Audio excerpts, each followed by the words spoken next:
보면. 어쨌든 지금 드러난 그 15가지의 탄핵 사유 가운데 예. 가장 위중한, 가장 심각한 거는 어떤 거라고 보세요? 이거는 진짜 도저히 묵과하기가 어렵다라고 보이는 대목. 그게 어쨌든 헌법 법률 위배가 중대해야지 탄핵 사유라고 헌법재판소는 명확하게 판단을 하고 있기 때문에 어쨌든 제일 중요한 것은 현재 수사가 진행 중인 명태균 국정농단 게이트라고 생각합니다. 네. 다만 저희가 초안이고 그래서 검찰의 수사가 좀 현재까지는 좀 굉장히 좀 더디기도 하고 네. 이제 수사 어떻게 보면 초입에서 이제 한 중반부 정도 들어가는 정도이기 때문에 앞으로 이 의혹이 어디까지 확산되고 검찰이 의지를 가지고 어디까지 규명할지는 지금 좀 짐작할 수 없기 때문에 어쨌든 간에 초안이라는 것은 그게 공식적인 서류니까 공적인 서류니까 완결성은 기해야 되지 않겠습니까? 여기다가 뭐 제목만 명태균 국정농단 게이트라고 달아놓고 향후 검찰 수사 뭐 발표시 뭐 반영 예정 뭐 그렇게 쓸 수는 없는 거잖아요. 그렇죠. 예, 그러니까 저희가 현재까지 언론 보도라든지 국정감사 과정에서 확인된 사실관계 위주로 해가지고 보수적으로 이 부분을 작성을 하긴 했는데 이게 수사가 워낙 생물이기 때문에 어디까지 갈지가 좀 예측하기 힘들고 왜냐하면 또 지금 나오는 면면들이 다 굉장히 그 이름값이 있는 분들이잖아요. 그 거물급 정치인들이에요. 이 정도로 이렇게 묶이기도 쉽지 않은 사실 사건인데 그 정도 이름값 있는 분들이 이름값만 들어 이게 한 분만 수사한다 해도 굉장히 그렇습니다. 부담감을 가질 수밖에 없는 분들인데 이게 뭐 몇 세트는 되실 것 같은데 그러다 보니까 이게 어디로 갈지 현재로서 사실 예측하기 힘듭니다. 좀 또 의외의 뭐 어떤 또 추가적인 폭로가 있을 수도 있고 그렇기 때문에. 그리고 왜냐하면 이게 명태균 국정농단 게이트는 또 명태균 관련 사건에만 한정되지 않을 가능성도 있습니다. 왜냐하면 수사라는 게 하다 보면 그 예를 들어 김건희 씨의 다른 의혹과 또 연결이 될 수도 있고 그러면 그게 명태균 게이트에 한정이 되는 게 아니라 다른 의혹과 그러니까 김건희 여사에 대한 뭐 의혹 전반으로 확대가 되는 이게 어떤 도관이 될 수도 있는 거잖아요. 그렇죠. 그렇기 때문에 예측은 할 수는 없지만 이게 좀 뚜렷한 법률 위배 사항들 그런 증거들이 제일 좀 쏟아지고 있기 때문에 아마 제일 유력한 탄핵 사유로 제일 주목하셔야 되지 않을까 싶습니다. 왜냐하면 다른 의혹들도 조금 꽤 있지만 중대한 게 대부분 역시 뭐 수사기관들이 좀 본연의 역할을 충실히 하지 못했거나 여러 가지 이유로 뭐 최혜병 사망 사건 뭐 수사 외압 의혹 같은 경우도 보십시오. 지금 오늘 1시 반에 박정훈 대령의 그 결심 공판이 있거든요.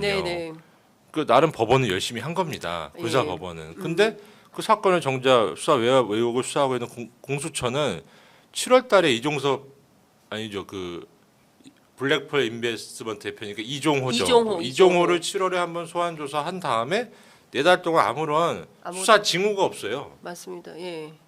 이해가 안 가는 거죠. 그리고 나서 계속 통화 내용만 계속 만지작거리고 뭐 휴대폰 포렌식이 완료되지 않았다느니 아니 휴대폰 포렌식이 완료가 돼야지만 사람을 부릅니까? 중간에 수사를 얼마든지 진행할 수 있잖아요. 저희는 상식적으로 국민들께서 그 부분이 이해가 안 되는 거죠. 맞습니다. 공수처 내년 예산이 260억입니다. 260억이요? 예. 작년에 한 2,400건을 접수받았다고 하는데 기소가 0건입니다. 이거 예산 깎아야 되는 거 아니에요? 예산을 근데 법사위에서 논의 과정에서 4억 6천만 원 늘려줬습니다. 오히려 격려한다고. 260억이나 되는 예산을 가지고 기소를 한 건도 못하는 작년에. 수사기관이 공수처 무능기관이라고밖에 할 수가 없는 거죠. 그러니까 적어도 법원은 엄청 열심히 그래도 나름의 어쨌든 공개법정에서의 진행이기 때문에 아무리 그 재판장도 실체 진실 규명 의무가 있거든요. 그러니까 여러 가지 권한을 준 것이죠. 그래서 열심히 그래도 그 공개 법정에서지만 그래서 굉장히 언행을 절제하면서도 진전을 시켜 왔단 말이죠. 그런데 정작 그 온갖 수사 권한을 다 가지고 있는 검찰이 가지고 있는 거 다 갖고 있지 않습니까? 할 수 있어요. 근데 공수처는 자기 손에 뭘 쥐고 있는지도 모르는 것 같아요. 검찰은 쥐고 있는 거를 10분 활용하지 않습니까? 공수처는 똑같은 걸 쥐고 있는데 이거 어디다 쓰는지 자체를 모르는 것 같아요. 그냥 들고만 있으라는 건지 예. 이해가 안 되지 않습니까? 예. 4달 동안 아무런 소환 조사가 없었어요. 적어도 공식적으로는. 네네. 비공식적으로 있었을지 의문이고요. 예.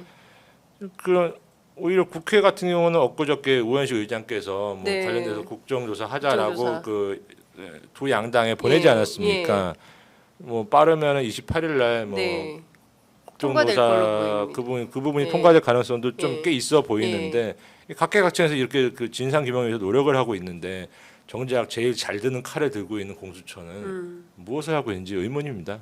그러니까 지금 보면 수사기관들이 제일 문제인 것 같아요. 그러니까 이게 제가 검찰과 공수처. 이 말씀을 네. 드린 건데 이게 네. 탄핵 소추안 중에 여러 의혹들이 사실은 제대로 수사가 됐다면은 네. 하나 하나가 다 국민 여러분들께서 보시기에 좀 이거는 탄핵 사유라고 명백하게 판단하실 텐데 문제는 수사기관이 네. 움직이지 않기 때문에 아직도 저희가 사건 이름 앞에 의혹을 붙이고 있지 않습니까? 그렇습니다. 예. 이게 이 의혹이 생긴 지가 언젠데 예. 아직도 의혹인 것입니다. 예. 좀 그런 문제가 있다. 저희가 탄핵 소추안을 갖다가 막상 실제 작성을 해보니까 이게 서로 대화하는 거하고 실제 글로 써보는 건 전혀 다르지 않겠습니까? 그렇습니다. 써보다 예. 보니까 이게 아무것도 규명이 된 게 없는 것입니다. 그러니까 진짜 답답한 노릇입니다. 그러니까 사실은 뭐 언론기관들이 무슨 사실 뭐 수사권이 있기를 합니까? 계좌 추적권이 있기를 합니까? 무슨 권한이 있습니까? 그냥 발로 예. 뛰면서 그렇죠. 기자들은 현장을 뛰면서 현장에 이제 그 발언들과 증거 자료들을